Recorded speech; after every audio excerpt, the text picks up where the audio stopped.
زما نوم بالهدا دی، زه د مردان یم. خاوند مې بیمار دی او سابندین ده، خېټه کې رسولین دي، 4 رسولي دي خېټه کې، او بس لکه څوک هم د کار نشته دی. زه خپله د چا په کور کې کار کوم او په هغې باندې زه خپله گزاره چلوم. کله په کور کې د خوراکي سي او کله په کور کې د خوراکي سي نه. دا د احساس پیسې چې دي که نه، نو دا چې ما ته میلاو شي که نه، نو په دې باندې زه کور ته خرچه هم واچوم. زه په دې کې د کور 4 روپۍ کرایه د هغه هم پکې پرې کوم، او بس هغه پیسې چې موږ سره زموږ بچي لکه په خېټه باندې ماړه پټي، زموږ ډېره ښه گزاره کېږي.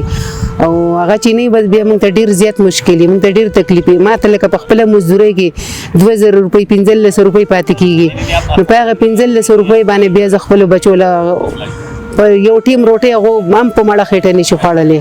بس زه د حکومت ډېره شکرګزاره یم، او زمونږ به ټول عمر به دا دعا وي چې موږ سره څوک، موږ غریبانو سره څوک مدد کوي.